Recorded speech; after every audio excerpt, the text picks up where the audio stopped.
à la conférence que j'ai donnée dans l'entreprise de mon mari, la directrice commerciale m'a regardé de haut en bas et a dit à ses collègues, « Je comprends pourquoi votre mari préfère rester tard au travail. » Tout le monde a ri. Je me suis approché, j'ai souri et j'ai posé une seule question. Son sourire s'est effacé, mais ce qui s'est passé dans les minutes suivantes a détruit bien plus que sa carrière. Mais pour que vous compreniez comment j'en suis arrivé à ce moment, je dois revenir quelques semaines en arrière, 4 pour être exact, à la nuit où ma belle-mère m'a appelé en pleurant. C'était un mardi, à 19 h. J'étais sur le canapé avec un verre de vin, regardant un film quelconque dont je ne me rappelle même plus le nom. Miguel avait envoyé un message pour prévenir qu'il serait en retard. Réunion importante, comme toujours. Mon téléphone a sonné. Le nom de ma belle-mère est apparu sur l'écran. Carmen n'appelait jamais à cette heure-là, en fait, Carmen n'appelait jamais sans prévenir. J'ai répondu le cœur serré. Laura, sa voix était brisée, je suis désolé d'appeler à cette heure, mais je n'ai personne à qui parler. Mon estomac s'est noué. Carmen n'était pas du genre à pleurer. En 7 ans de mariage, je ne l'avais jamais entendue comme ça ni quand son chien est mort, ni quand elle s'est cassé le bras. Carmen était l'une de ces femmes qui avalaient tout et continuaient d'avancer, mais ce soir-là, elle sanglotait. Que s'est-il passé, Carmen? Silence, une gorgée, une grande inspiration du genre de celle que l'on prend quand on essaie de se contrôler pour ne pas s'effondrer complètement. Je pense que Roberto me trompe. Je suis resté pétrifié. Roberto, mon beau-père intègre et bourreau de travail, qui parlait toujours d'éthique et de responsabilité. Le même Roberto qui passait plus de temps au bureau qu'à la maison et semblait n'avoir aucun intérêt au-delà des feuilles de calcul et des réunions. Ma première réaction a été de penser qu'elle se trompait, mais quelque chose dans sa voix me disait que ce n'était pas de la paranoïa. Mais avant de continuer, laissez-moi vous expliquer qui est qui dans cette histoire. Je m'appelle Laura, j'ai 34 ans et je suis psychologue organisationnel. Je travaille en tant que consultante pour des entreprises, formations, conférences, ce genre de trucs d'entreprise que tout le monde trouve ennuyeux mais auxquels ils sont obligés d'assister. Ironique, n'est-ce pas? J'apprends aux gens comment se comporter au travail, et c'est exactement ce qui m'a donné les outils pour faire ce que j'ai fait plus tard. Je suis marié à Miguel depuis 7 ans, et nous n'avons pas d'enfants. Nous avons toujours repoussé l'échéance, il y avait toujours quelque chose de plus urgent. Miguel travaille dans l'entreprise familiale depuis qu'il est diplômé. Il restait tard presque tous les soirs, et je ne l'ai jamais remis en question. Je pensais que c'était normal, ça avait toujours été comme ça. J'ai une bonne relation avec Carmen, ma belle-mère. Nous parlons fréquemment, prenons des cafés ensemble et échangeons parfois des messages. Elle est plus une mère pour moi que ma propre mère ne l'a jamais été. Avec Roberto, mon beau-père, la relation est plus cordiale. Il est poli mais distant. J'ai toujours pensé que c'était un homme froid, trop concentré sur le travail pour se soucier d'autre chose. Alors, quand Carmen m'a appelé en pleurant ce mardi-là, j'ai voulu l'aider. J'avais besoin d'aider. Carmen, es-tu sûre, ai-je demandé, essayant de garder une voix calme. Je n'en suis pas sûr, c'est pour ça que je ne l'ai pas confrontée. Mais mon intuition ne me trompe jamais, Laura. Jamais. Elle m'a parlé des signes. Roberto était différent, prenait davantage soin de lui, salle de sport, nouveaux vêtements, nouveaux parfums. Il voyageait beaucoup pour le travail, plus que d'habitude. Même à ce moment-là, il était en voyage d'affaires et, pour couronner le tout, elle avait trouvé un reçu de bijouterie dans la poche de sa veste. Elle n'avait reçu aucun bijou. Je suis resté silencieuse, réfléchissant. Le reçu de bijouterie était ce qui me dérangeait le plus. Ce n'était pas seulement un comportement étrange, c'était une preuve. Petite mais spécifique. Que veux-tu faire, ai-je demandé. Je ne sais pas. J'ai besoin de connaître la vérité, mais je ne peux pas accuser sans être sûr. Si je fais une erreur, je vais détruire mon mariage pour rien.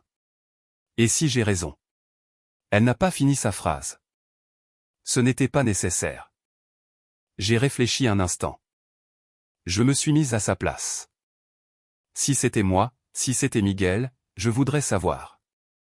L'incertitude est pire que la vérité, aussi dure soit-elle.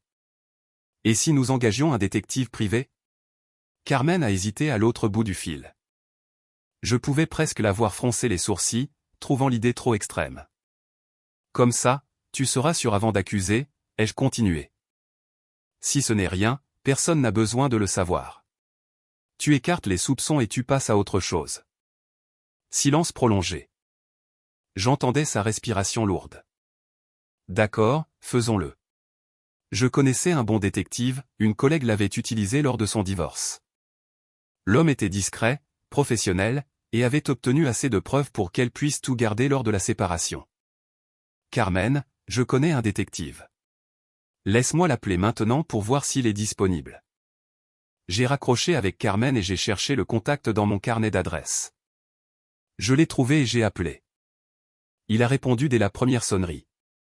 Je lui ai expliqué brièvement la situation, sans nom ni détail. J'ai juste dit que je devais enquêter sur une possible infidélité et que c'était urgent. Puis-je vous rencontrer demain, a-t-il dit. Dans un endroit discret. Café, restaurant, ce que vous préférez. Nous avons convenu de nous retrouver dans un café loin du quartier à 10 heures du matin. J'ai raccroché et envoyé un message à Carmen avec l'adresse et l'heure. Puis j'ai fixé le mur. Le film passait toujours à la télévision, mais je n'y prêtais plus attention. Ma tête tournait. Roberto trompant Carmen? Était-ce possible? Bien sûr. Tout le monde est capable de tromper. Je n'avais simplement jamais imaginé que lui, entre tous, ferait ça. Miguel est rentré 2 heures plus tard. J'étais déjà au lit en train de lire un livre. Il s'est douché, s'est allongé à côté de moi, m'a embrassé et s'est endormi en quelques minutes. Je suis resté éveillé jusqu'à l'aube en pensant à ma belle-mère et aux problèmes que cela poserait si Roberto la trompait vraiment. Le lendemain, j'ai retrouvé Carmen dans un café loin du quartier, un endroit où personne ne nous connaissait. Elle portait des lunettes de soleil même à l'intérieur du café. Ses yeux devaient être gonflés d'avoir tant pleuré. Elle était nerveuse, remuant sa tasse de café sans la boire, mais elle avait sur le visage une détermination que je connaissais bien. Elle avait pris sa décision et elle n'allait pas reculer. Le détective est arrivé et s'est assis à notre table. « Que voulez-vous savoir ?» a-t-il demandé, allant droit au but. « Je veux savoir si mon mari me trompe » a dit Carmen. « Avec qui? Où? Quand? Je veux des preuves. Parlez-moi un peu de votre routine, de l'endroit où il passe le plus de temps à l'entreprise. Il y vit pratiquement. Il y reste toute la journée, parfois il voyage pour le travail. Sa vie tourne autour de ce bureau. » Le détective est resté silencieux un instant, réfléchissant. S'il passe autant de temps dans l'entreprise, le mieux serait de s'y infiltrer. Comme un employé de nettoyage à un concierge. Personne ne fait attention à celui qui nettoie le sol. De cette façon, je peux observer la dynamique interne et le suivre quand il sort. Carmen a acquiescé. Il a dit qu'il parlerait à la responsable des ressources humaines pour qu'elle l'embauche comme employé de nettoyage. La responsable était extrêmement digne de confiance, je travaillais avec elle depuis des années. Elle a transmis les informations, photos de Roberto, adresse de l'entreprise, routine générale, horaire. Je peux commencer tout de suite, a dit le détective. J'ai payé la moitié des honoraires du détective. Carmen était trop bouleversée pour penser à l'argent à ce moment-là, et je voulais vraiment l'aider. Après son départ, Carmen m'a regardé les yeux larmoyants. Et si c'est vrai, Laura? Et s'il me trompe vraiment? J'ai pris sa main. Si c'est vrai, nous déciderons quoi faire ensemble. Tu n'es pas seul. Je suis rentré chez moi et je n'ai rien dit à Miguel. Je ne voulais pas l'impliquer avant d'être sûr. C'était son fils, après tout. Si c'était une fausse alerte, il n'était pas nécessaire de créer des problèmes entre eux inutilement. J'étais loin de me douter de ce qui allait arriver. Le détective a commencé à travailler dans l'entreprise 2 jours plus tard, pendant l'équipe du matin. L'employé de nettoyage sous-traité est passé inaperçu dès le premier jour. Personne ne jette un second regard à quelqu'un qui frotte le sol ou vide les poubelles. Il utilisait des lunettes avec une caméra cachée et un stylo qui enregistrait l'audio, une technologie simple mais efficace. Il a observé la routine de l'entreprise de l'intérieur.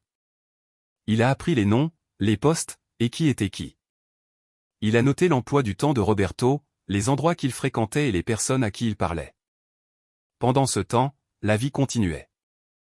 Je continuais à travailler, à donner des conférences, faisant semblant que tout était normal. Carmen continuait de prétendre que tout allait bien avec Roberto quand il revenait de ses voyages. 2 semaines, 3 semaines. Aucune nouvelle du détective jusqu'à ce qu'il appelle. 3 semaines plus tard, mon téléphone a sonné. J'ai le rapport complet. Nous devons nous voir en personne.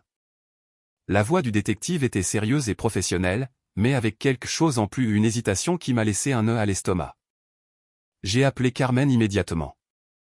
Nous sommes allés au même café qu'avant. Nous nous sommes assis à la table la plus isolée, dans un coin.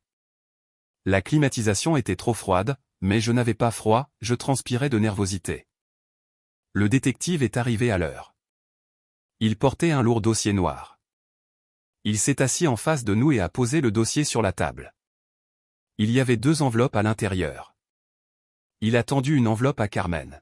« Madame, c'est confirmé.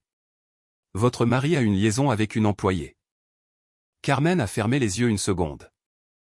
Quand elle les a rouverts, ils étaient pleins de larmes, mais elle n'en a laissé tomber aucune. Elle a ouvert l'enveloppe d'une main tremblante. Des photos, plusieurs photos. Roberto avec une femme entrant dans un hôtel, sortant de l'hôtel, tous les deux dans la voiture. Des regards, des gestes, le langage corporel de quelqu'un qui est ensemble depuis longtemps. Le détective a commencé à expliquer ce qu'il avait découvert. Chaque fois que votre mari quittait l'entreprise, je sortais avec lui. Elle faisait semblant d'aller déjeuner à la banque, inventait n'importe quelle excuse, et le suivait. Il montrait les photos au fur et à mesure de son récit. Lundi, il est allé déjeuner dans un restaurant. Elle y a retrouvé un employé de l'entreprise. Les deux ont déjeuné ensemble, ont discuté et ont ri. Cela semblait être un déjeuner d'affaires normal. Il est passé à la photo suivante. Mardi, il a de nouveau quitté l'entreprise à l'heure du déjeuner, mais cette fois il est allé dans un hôtel. Il est entré seul. 10 minutes plus tard, la même femme que celle du restaurant est apparue. Elle est aussi entrée dans l'hôtel. Carmen a serré ma main très fort. Ils sont restés à l'intérieur pendant 2 heures. Il est sorti le premier. 5 minutes plus tard, elle est sortie séparément, comme s'ils ne se connaissaient pas. Le détective a fait une pause. C'est là que j'ai découvert qui était cette femme. C'est la directrice commerciale, Lucia Menet. Elle circule à tous les étages en raison de son poste. Personne n'est surpris qu'elle parle au directeur, cela fait partie de son travail. Il a continué, au sein de l'entreprise, tous deux sont discrets. Des regards qui durent un peu trop longtemps, des contacts subtils en passant, des conversations chuchotées. Elle entre dans son bureau et y reste trop longtemps pour n'importe quelle réunion de travail, mais rien d'explicite. Votre mari est prudent, il ne prend pas le risque d'être pris au bureau. Les véritables rencontres ont lieu à l'extérieur. Dans les semaines suivantes, j'ai confirmé le schéma. Chaque mardi et jeudi, il sort déjeuner et va au même hôtel. Elle arrive toujours 10 minutes plus tard. Ils restent 2 heures, puis repartent séparément. Le détective a sorti d'autres photos de l'enveloppe. C'est de là que venait son premier voyage de travail. Je l'ai suivi. Il a posé les photos sur la table. Il a conduit jusqu'à une ville voisine à 1 heure de route. Il a séjourné dans un hôtel de luxe sur l'autoroute. Je me suis garé de l'autre côté de la rue et je suis resté à surveiller. Photo suivante. Ce soir-là, devinez qui est apparu à l'hôtel? Lucia. Elle s'est garée, est montée directement et a passé la nuit là-bas. Carmen a fermé les yeux une seconde. Le lendemain matin, elle est partie tôt. Je pense qu'elle est allée travailler normalement. Roberto n'a pas quitté l'hôtel, et le soir, elle est revenue et a de nouveau passé la nuit avec lui. Le détective a disposé les photos sur la table, une séquence d'entrée et de sortie, date et heure notée dans le coin. Cela s'est répété lors de tous les voyages que j'ai accompagnés. Il voyage, elle apparaît, ils passent la nuit ensemble, elle part le matin, puis revient pour passer la nuit. Le détective avait également installé une caméra cachée dans le bureau de Roberto, audio et vidéo. Il a obtenu des enregistrements de conversations intimes, de projets pour des réunions à venir et de déclarations d'amour. Carmen regardait les photos en silence, page après page, les larmes coulant sur son visage, mais elle ne faisait aucun bruit. Elle fixait simplement, absorbant chaque image comme s'il s'agissait d'un poignard. J'ai pris sa main, je ne savais pas quoi dire. Que dit-on à quelqu'un qui vient de recevoir la confirmation que son mariage de plusieurs décennies n'était qu'un mensonge? Ensuite, le détective a pris la seconde enveloppe et me l'a tendue. Je l'ai regardée, ne comprenant pas pourquoi il y avait une enveloppe pour moi. Pendant l'enquête, j'ai découvert autre chose, a dit le détective. Sa voix était maintenant plus douce, presque gentille. Je suis vraiment désolé, madame. Mon cœur s'est arrêté. J'ai ouvert l'enveloppe d'une main tremblante, à tel point que j'ai failli déchirer les photos. C'était Miguel. Miguel et Lucia dans son bureau, la nuit, juste tous les deux. Miguel embrassant Lucia. Miguel avec sa main sur sa taille. Miguel lui souriait d'une manière dont il ne m'avait pas souri depuis des années. Le monde a tourné. J'ai senti le café remonter dans ma gorge. J'ai dû prendre plusieurs grandes inspirations pour éviter de vomir sur place. Ça ne peut pas être vrai, ai-je réussi à dire. Le détective a expliqué, en montant la garde, j'ai remarqué que Lucia échangeait des regards avec un autre homme dans l'entreprise. Trop de regards, trop de contacts. J'ai enquêté. J'ai découvert que c'était Miguel, le fils de Roberto et votre mari. J'ai remarqué que Miguel restait fréquemment tard à l'entreprise les lundis, mercredis et vendredis. Et devinez qui d'autre restait tard ces mêmes jours? Lucia. Le détective a demandé à échanger ses horaires avec un collègue et a commencé à travailler de nuit. Il restait à nettoyer le couloir de l'étage administratif, prétendant qu'il faisait simplement son travail. Une nuit, je frottais le sol quand j'ai entendu des pas. Miguel est apparu dans le couloir, m'a regardé et a dit « Il n'est pas nécessaire de nettoyer cette zone. Nous avons une réunion maintenant et nous ne voulons aucune interruption. » Le détective a acquiescé et a fait semblant de partir mais l'a observé de loin. Quelques minutes plus tard, Lucia est apparue. Tous deux sont entrés ensemble dans le bureau de Miguel. La porte s'est refermée. Le détective s'est approché et a collé son oreille contre la porte. Il a entendu des rires, des chuchotements, des bruits de baisers et des gémissements. 1 heure plus tard, ils sont sortis tous les deux. Vêtements froissés, cheveux en désordre, rires étouffés, comme s'ils venaient de partager un secret. Le détective a tout photographié. Dès que l'entreprise a été vide, il est entré dans le bureau de Miguel et a installé une caméra cachée. Dans les semaines suivantes, le schéma s'est confirmé. Chaque lundi, mercredi et vendredi soir, Miguel et Lucia restaient tard toujours dans son bureau, toujours après les heures de travail. Le bureau était converti en motel privé. Miguel ne prenait même pas la peine d'aller à l'hôtel comme son père. Il faisait tout sur place, dans le bureau de l'entreprise familiale. Le détective a également suivi Miguel quelques fois par la suite. Parfois, il allait directement du bureau à l'appartement de Lucia. Il restait quelques heures puis repartait. Et le plus bizarre était que parfois Lucia quittait le bureau après avoir rencontré Miguel et allait directement à l'hôtel pour retrouver Roberto. La même nuit, l'un après l'autre le père et le fils avec la même femme et aucun des deux n'était au courant pour l'autre. Où le savait-il? Carmen a levé les yeux de ses propres photos et a regardé les miennes. Mon fils et mon mari avec la même femme. Sa voix était un murmure d'horreur. Je ne pouvais pas réaliser. 7 ans de mariage. 7 ans à dormir à côté d'un homme que je pensais connaître. 7 ans de réunions importantes et de je serai en retard, alors qu'il couchait avec la même femme que son père.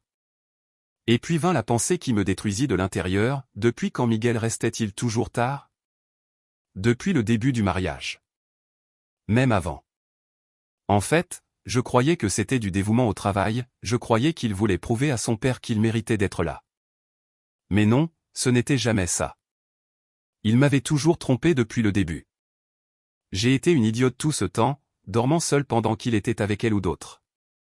J'ai commencé à pleurer, pas un pleur discret, mais un pleur affreux avec des sanglots que je ne pouvais pas contrôler. D'après ce que j'ai observé, a dit le détective, je crois que les deux ne sont pas au courant l'un de l'autre. J'ai levé les yeux vers lui, confuse. De quelle manière? Carmen a compris avant moi. J'ai vu la compréhension passer sur son visage comme une vague. Elle manipule mon mari et mon fils. La colère a commencé à remplacer la douleur. C'était plus facile de ressentir de la colère.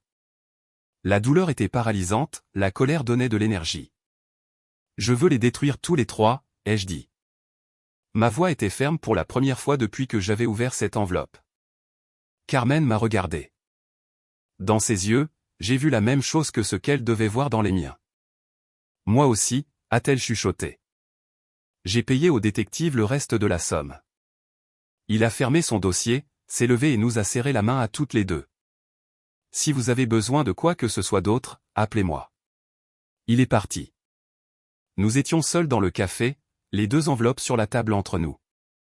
Le bruit autour de nous continuait, le serveur, conversation, tintement des tasses, mais c'était comme si nous étions dans le vide. Carmen a essuyé son visage avec une serviette. Je tremblais encore. Nous sommes restés assis en silence pendant un moment, chacune traitant sa propre douleur. Alors, et maintenant, a demandé Carmen, sa voix encore enrouée. Que faisons-nous? Est-ce qu'on les confronte? J'ai réfléchi un instant, le feu brûlant à l'intérieur. Non, pas encore. Les confronter maintenant serait trop peu. Ils se défendraient, chercheraient des excuses. Peut-être même qu'ils retourneraient la situation contre nous. Carmen a acquiescé lentement. J'ai besoin de réfléchir, ai-je dit. J'ai besoin de penser à quelque chose à la hauteur de ce qu'ils ont fait. Quand j'aurai une idée, je t'appellerai. Nous faisons comme si tout était normal pour l'instant. Nous nous sommes dit au revoir sur le parking du café. Carmen est allée à sa voiture, je suis allé à la mienne. J'ai conduit en pilotage automatique, l'esprit ailleurs. Je suis rentré chez moi et je me suis assise sur le canapé, fixant le néant. Les photos brûlaient encore dans mon esprit, Miguel avec elle, Miguel lui souriant, Miguel la touchant. Des heures ont passé. Le soleil a commencé à se coucher, la pièce s'est assombrie. Puis j'ai entendu la clé dans la porte. 20 heures. Miguel est entré, a posé son dossier sur le buffet et a desserré sa cravate. Le même vieux rituel. Salut, mon amour. Quelle journée épuisante. Il a soupiré, passant une main sur son visage. Réunion après réunion. Je ne me suis pas arrêté une minute. Je l'ai regardé, son visage, ses yeux. Aucun signe de culpabilité, aucun fardeau, rien. Il mentait aussi facilement qu'il respirait. Je monte prendre une douche. Je veux juste dîner et dormir ce soir. Il est monté en sifflotant. Je suis resté là à écouter le bruit de la douche. J'ai pensé à tout, le mariage, les mensonges, les nuits que j'avais passées seul alors qu'il était avec elle, son culot de rentrer à la maison en se plaignant d'être fatigué. Et c'est là que ça m'a frappé. L'idée. Ce n'allait pas être une confrontation. Ce serait une exécution publique. Le plan a pris forme dans ma tête toute la nuit. Chaque détail, chaque moment. Je n'ai pas dormi. Le lendemain, dès que Miguel est parti au travail, j'ai appelé Carmen. Carmen, j'ai une idée. Quoi? Que penses-tu si je donne une conférence dans l'entreprise? Silence à l'autre bout. Une conférence sur quoi? Sur le harcèlement et les relations inappropriées sur le lieu de travail. Mais comment cela va-t-il les humilier? J'ai souri pour la première fois depuis le café avec le détective. J'ai souri pour de vrai. Laisse-moi faire, Carmen. Je sais exactement quoi faire, et tu vas adorer. Préviens juste les RH et fixe une date pour la conférence obligatoire. Je m'occupe du reste. Elle a accepté. Elle a dit qu'elle appellerait les RH pour planifier la formation obligatoire pour la semaine suivante. Une formation de conformité, ce genre de truc ennuyeux que chaque grande entreprise doit faire. Personne ne se douterait de rien. Plus tard, Carmen m'a rappelé. Tout est en ordre. La conférence est prévue pour la semaine prochaine. Parfait. Tout était prêt. Il ne restait plus qu'à exécuter. J'ai travaillé sur les diapositives seul à la maison, toujours quand Miguel n'était pas là, ce qui n'était pas difficile. Il n'était presque jamais à la maison, c'était étrange. Maintenant, je comprenais tous ces messages, je serais en retard, d'une manière complètement différente. Chaque fois qu'il envoyait un message disant qu'il serait en retard, je savais exactement ce qu'il faisait, avec qui il était et où il se trouvait et j'utilisais ce temps pour préparer sa destruction. J'ai préparé 45 diapositives, une présentation parfaitement professionnelle. J'ai parlé avec Carmen quotidiennement, nous nous soutenions mutuellement. Elle prétendait elle aussi que tout était normal avec Roberto, dormir dans le même lit, dîner à la même table et sourire lorsqu'il racontait sa journée. Tu ne peux pas imaginer à quel point il est difficile de le regarder en face et de ne pas lui cracher dessus, m'a-t-elle dit un soir. Si, je peux l'imaginer, ai-je répondu, Parce que je fais la même chose tous les jours. Les jours s'étiraient. L'anxiété était énorme, chaque minute semblait durer 1 heure. Je vérifiais compulsivement les diapositives, m'assurant que tout était parfait. Enfin, il est arrivé, le soir d'avant. Je ne pouvais pas dormir. Miguel était à côté de moi dans le lit, dormant paisiblement, sa respiration légère, son visage détendu, le sommeil de l'innocent, ou de ceux qui croient qu'ils ne seront jamais pris. Je l'ai observé dans l'obscurité pendant un long moment. Le visage que je connaissais depuis 10 ans, la bouche que j'avais embrassée des milliers de fois, les mains qui me tenaient chaque nuit et ces mêmes mains qui touchaient une autre femme lorsqu'il travaillait tard. 7 ans ensemble et je ne connaissais pas cet homme. Je ressentais de la colère, de la tristesse, du dégoût, un mélange de tout ce qui me retournait l'estomac, mais je ressentais aussi autre chose, un calme étrange, car je savais que dans quelques heures, tout allait changer. Demain, il découvrirait que je savais tout, et voir sa réaction vaudrait chaque nuit blanche. J'ai fermé les yeux et attendu l'aube. Je me suis réveillé avant que mon alarme ne sonne, en fait, je ne sais pas si j'ai vraiment dormi. J'ai pris un long bain, laissant l'eau chaude couler sur mon dos jusqu'à ce que ma peau devienne rouge. Je me suis préparé avec soin, habillé élégamment d'un blazer, d'un pantalon noir, de petits talons, d'un maquillage professionnel léger et de mes cheveux tirés en chignon, l'allure d'une consultante, l'allure de quelqu'un qui a le contrôle. Miguel m'a regardé pendant que nous prenions le petit déjeuner. Pour la première fois depuis des semaines, il semblait vraiment me voir. « Tu es très élégante aujourd'hui. Tu as quelque chose d'important ? » « J'ai une conférence à donner », ai-je répondu d'une voix naturelle. « Une conférence sur le harcèlement au travail. Ce sera très prometteur. » Il n'a même pas demandé où ni pour quelle entreprise. C'est génial. Chaque entreprise devrait engager pour des interventions. Bonne chance, mon amour. Il s'est penché et m'a embrassé avant de partir au travail. Je pouvais goûter le café dans sa bouche, le parfum qu'il portait chaque jour. La dernière fois qu'il m'a embrassé, sans savoir ce qui allait arriver, j'ai attendu qu'il parte. J'ai compté jusqu'à 100, puis j'ai pris l'ordinateur portable avec la présentation et je suis allé à l'entreprise. Je suis arrivé à l'auditorium de l'entreprise 1 heure à l'avance. Je voulais avoir le temps de tout essayer, de préparer et de respirer. J'ai allumé le projecteur, connecté l'ordinateur et fait défiler les diapositives. Une par une, tout fonctionnait parfaitement. Carmen est arrivée environ 20 minutes plus tard. Elle m'a salué formellement comme si je n'étais qu'une consultante qu'elle n'avait jamais vue de sa vie. Une performance impeccable. Nous avons échangé un regard rapide quand personne ne faisait attention. Dans ses yeux, j'ai vu la même chose que ce que je ressentais, de la peur, de la détermination et une satisfaction anticipée.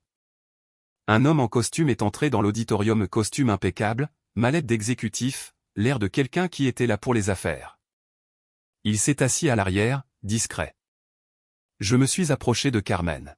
« Qui est-ce ? » ?»« Mon avocat, » a-t-elle dit à voix basse. Je l'ai invité à assister. « Pourquoi ? » Carmen m'a regardé avec un demi-sourire. « Parce qu'après la conférence, je vais annoncer le divorce.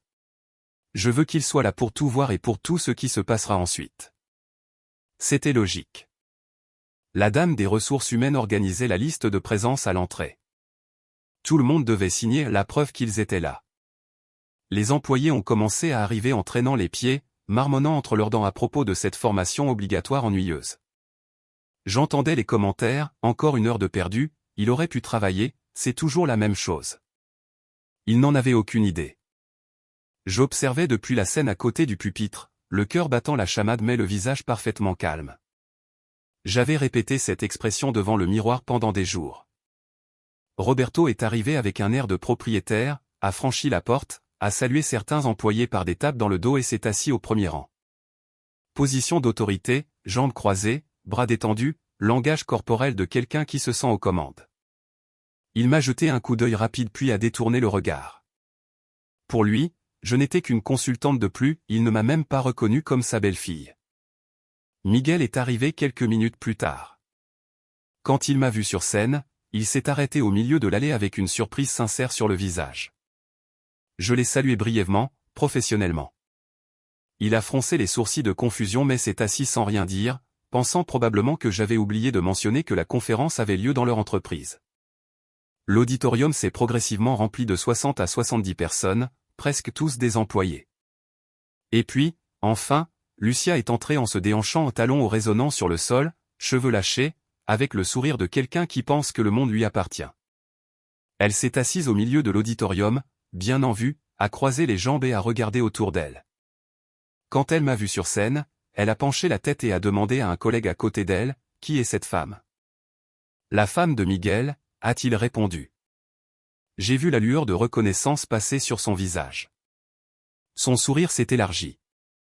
Il est devenu moqueur et cruel, puis elle a dit à voix haute pour que tout le monde puisse entendre, « Je comprends pourquoi ton mari préfère rester tard au travail. » Des rires ont éclaté tout autour d'elle. Certaines personnes chuchotaient, d'autres détournaient le regard avec embarras, mais personne ne disait rien. J'ai senti la colère monter comme une vague de chaleur. Mes mains voulaient trembler, mais je ne l'ai pas permis. J'ai pris une profonde inspiration et j'ai gardé le contrôle. Je suis descendu calmement de la scène à pas lents et mesurés, chaque pas résonnant dans le silence qui s'était formé. Je suis allé vers Lucia. Quand elle m'a vu approcher, son petit sourire moqueur a vacillé. Elle a regardé autour d'elle les collègues qui l'accompagnaient et a réalisé qu'elle avait parlé trop fort, et que je l'avais entendu. J'ai vu la peur passer sur son visage, pas la peur de moi, mais la peur d'être allé trop loin, la peur d'avoir risqué son travail pour une plaisanterie. Elle a essayé de garder sa contenance, mais ses yeux la trahissaient. J'ai souri un sourire serein, presque doux et je lui ai demandé à voix basse, juste pour qu'elle puisse entendre, « Est-ce que mon beau-père sait que tu aimes aussi rester tard au travail ?» Le sourire gêné s'est figé. Il est mort là, en une seconde. Ses yeux se sont agrandis et la couleur a quitté son visage. Les collègues autour sont restés silencieux, ils n'avaient pas entendu ce que j'avais dit, mais ils ont vu sa réaction. Ils ont vu la peur émerger. Je suis retourné sur la scène sans attendre de réponse, sans regarder en arrière. Quand je suis arrivé au pupitre, j'ai regardé l'auditorium. Lucia était pâle, se mordant la lèvre. Jusqu'où savais-je? Elle allait bientôt le découvrir. J'ai pris le microphone. Ma voix est sortie ferme et professionnelle. Bonjour à tous. Je m'appelle Laura. Je suis psychologue organisationnel. J'ai été engagé pour donner ce cours sur le comportement approprié sur le lieu de travail. C'est à ce moment-là que Roberto m'a reconnu. Il a mis ses lunettes, a froncé les sourcils et a regardé vers sa belle-fille. Comme c'était étrange que je sois là. Il m'a fait un signe de tête poli et m'a même adressé un sourire amical, comme toujours. Pauvre homme, il n'avait aucune idée de ce qui l'attendait. J'ai rendu son salut professionnel. Il a rangé ses lunettes et s'est réinstallé dans sa chaise. Après tout, l'entreprise avait déjà fait appel à mes services quelques fois auparavant. Ce n'était pas si inhabituel. Les employés se sont installés, ont sorti leur téléphone portable, ont bâillé et se sont préparés à une heure d'ennui. J'ai commencé par les diapositives d'introduction, définition du harcèlement, type de comportements inappropriés et concept de base que tout professionnel des ressources humaines enseigne. Diapositive 5, 6 et 7 des normes ennuyeuses et génériques, comme il se doit. Roberto a pris son téléphone portable et a commencé à répondre à des emails, s'ennuyant. Miguel regardait impatiemment l'horloge murale. Lucia était toujours mal à l'aise, bougeant ses mains et regardant autour d'elle. Ma question l'avait rendue nerveuse, mais elle ne connaissait pas encore l'ampleur du problème. Diapositive 15, 16, Loi du travail, conséquences juridiques et jurisprudence. Les employés bâillaient discrètement, certains s'assoupissaient les yeux ouverts. Parfait. Puis j'ai dit de la même voix monotone, maintenant, passons à la partie la plus importante, des exemples pratiques de ce qu'il ne faut pas faire sur le lieu de travail. J'ai cliqué sur la diapositive suivante. La diapositive 21 est apparue à l'écran, une image floue de deux silhouettes s'embrassant dans un bureau, une table en arrière-plan, une fenêtre reconnaissable, mais les visages étaient des taches. Histoires intimes sur le lieu de travail, ai-je dit d'une voix de professeur blasé. Ceci est strictement contraire aux règles de l'entreprise. Peu importe si personne ne le voit, le bureau est un environnement professionnel. Miguel s'est tendu sur sa chaise. Il a reconnu cette pièce, la fenêtre, la disposition des meubles, c'était son bureau. Les employés n'ont rien remarqué. Quelqu'un a chuchoté, « Waouh, l'image a l'air réelle ». Diapositive 22, deux silhouettes quittant une pièce la nuit. Mauvais usage des installations de l'entreprise, ai-je dit. Les salles, les bureaux, les zones communes, tout cela appartient à l'entreprise. Ce n'est pas un espace pour des rencontres personnelles. J'ai pointé la diapositive du doigt. Regardez l'image, 2 personnes quittant une pièce fermée avec des vêtements visiblement en désordre. C'est irrespectueux envers l'environnement de travail, envers les collègues qui utiliseront cette salle le lendemain. Et envers l'entreprise qui paie la facture d'électricité pendant qu'ils font quoi que ce soit. Certains employés ont gloussé doucement. Et ne pensez pas que personne ne l'a vu. Caméra de surveillance, équipe de nettoyage, gardien de nuit, il y a toujours quelqu'un qui finit par le découvrir. Miguel a reconnu la porte, c'était son bureau. Il a reconnu la silhouette masculine, son propre corps, sa propre posture, et a reconnu la silhouette à ses côtés. Il est devenu livide. J'ai vu des perles de sueur sur son front. Un employé a marmonné, « Mon Dieu, elle a utilisé l'IA pour créer ces images. Ça ressemble beaucoup à notre bureau. » Un autre employé a ricané doucement. Imaginez être assez stupide pour faire ça au sein de l'entreprise. Diapositive 23, une image floue d'un couple entrant dans un hôtel avec une façade reconnaissable.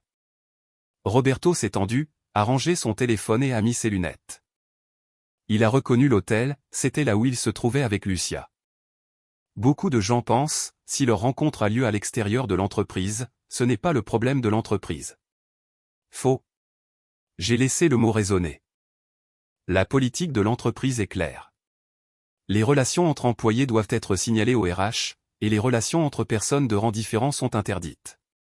Peu importe si la rencontre a lieu dans un hôtel, un restaurant ou chez l'un d'eux. S'ils travaillent ensemble, l'entreprise a le droit de savoir. Je suis passé au point suivant. J'ai regardé Lucia. Elle transpirait, s'essuyant le cou.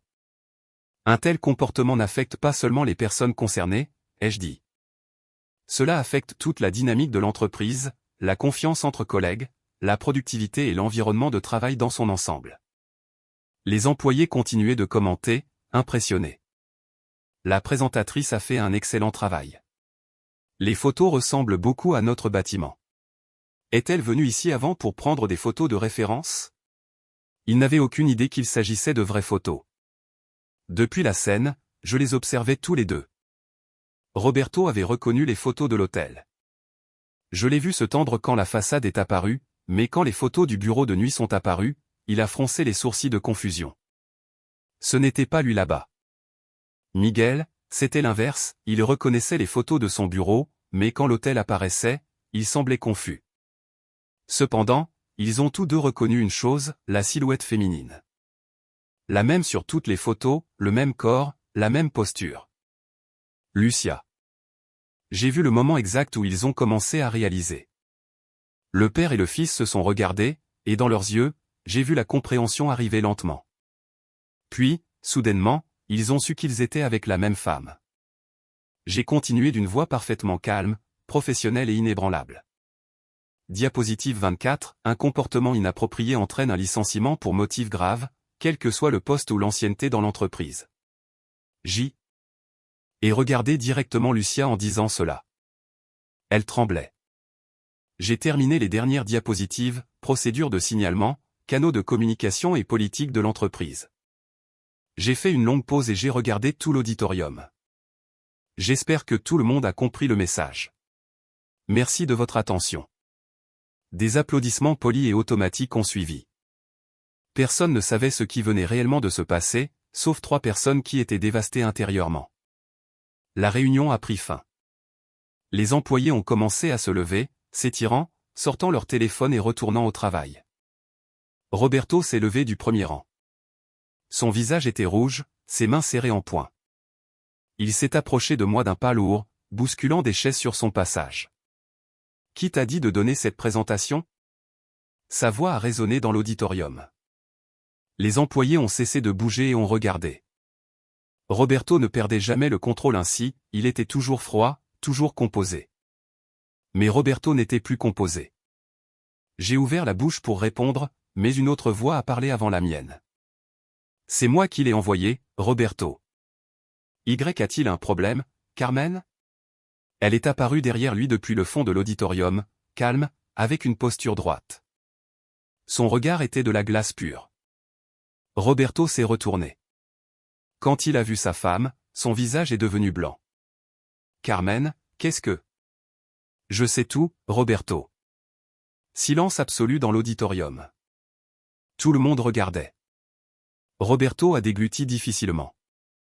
Vous deux? Vous avez planifié ça ensemble?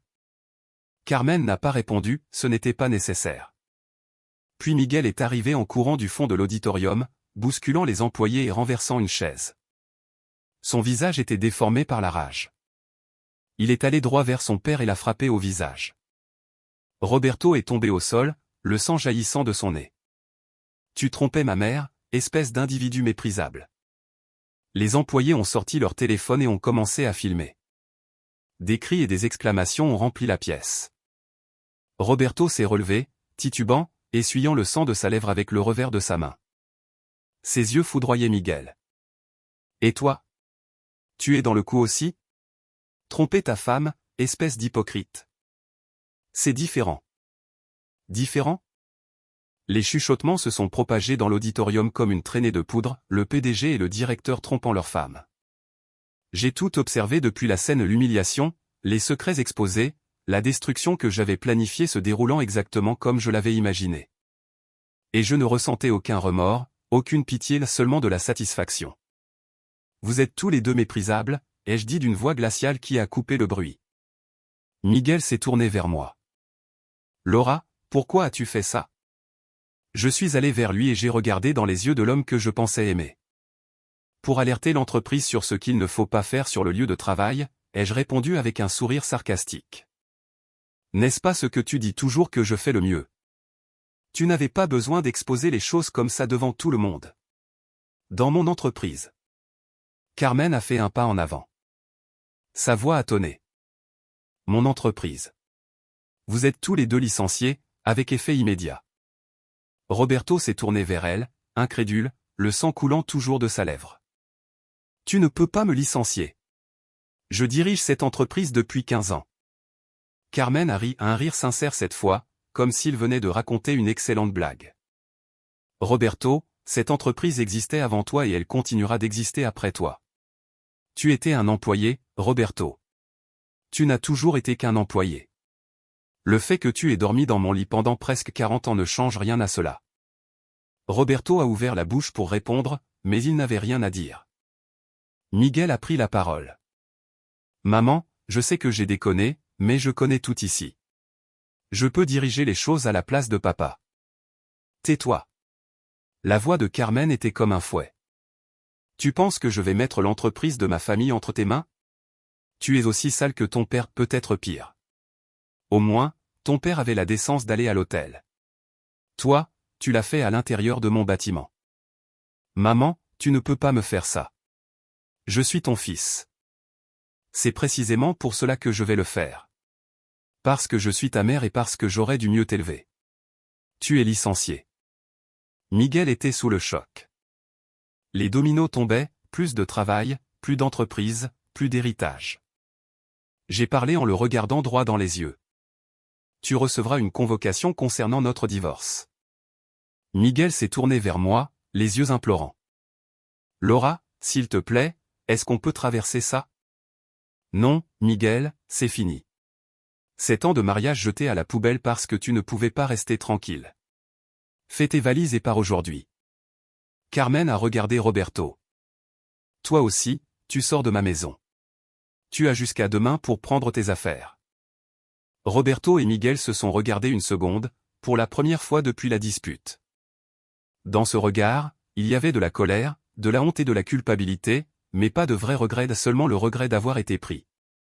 Ils ont tous deux quitté la pièce séparément sans se parler. La porte s'est fermée. Carmen et moi sommes restés seuls. Le silence était lourd, mais ce n'était pas un mauvais silence. C'était le silence de quelqu'un qui avait fait ce qu'il avait à faire. Merci, Laura. J'ai pris sa main et j'ai dit, nous l'avons fait ensemble.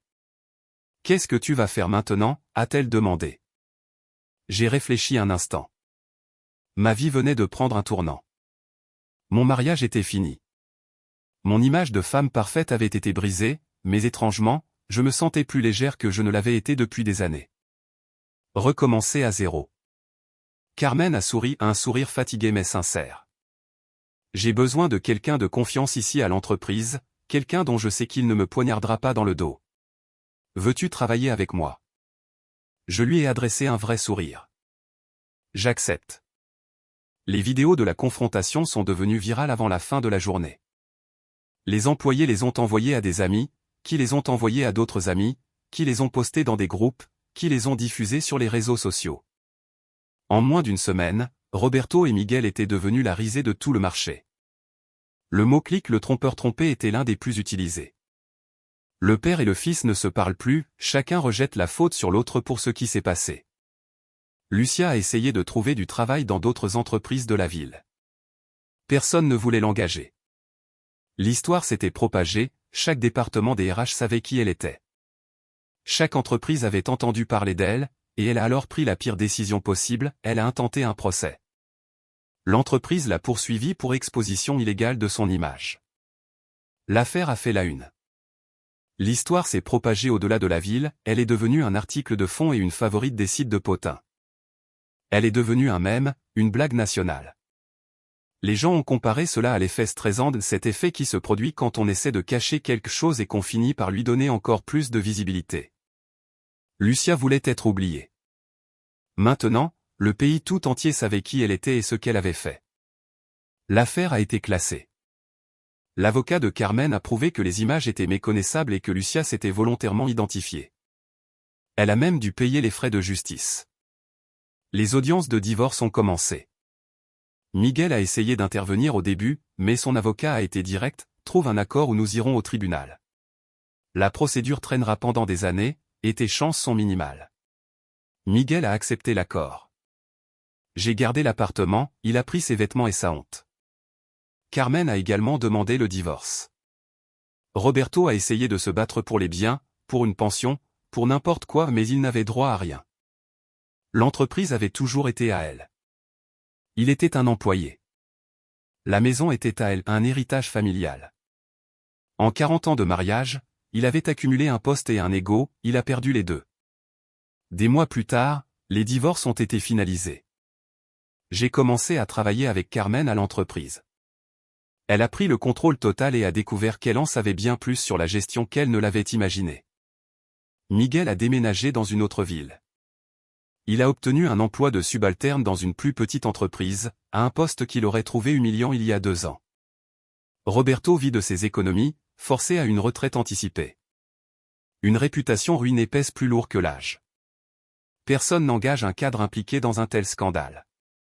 Il passe ses journées chez lui, dans l'appartement qu'il a réussi à louer avec le peu d'argent qui lui restait.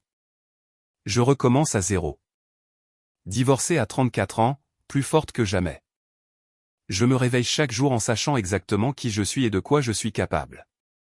Les 2 femmes qui ont été trahies ont tout gardé. Les 2 hommes qui ont trahi ont tout perdu. Et la maîtresse qui pensait manipuler tout le monde a découvert qu'elle était la plus facile à manipuler de tous. Si vous êtes arrivé jusqu'ici, merci beaucoup d'être resté avec moi jusqu'à la fin. Cette histoire m'a vraiment touché parce que parfois nous pensons connaître quelqu'un, nous dormons à côté de lui pendant des années et puis nous découvrons que nous ne l'avons jamais vraiment connu. Si vous avez aimé cette vidéo, mettez un pouce bleu ci-dessous. Cela peut sembler peu, mais cela aide vraiment la chaîne à grandir et à toucher plus de monde. Abonnez-vous aussi et activez les notifications pour ne pas manquer les prochaines histoires.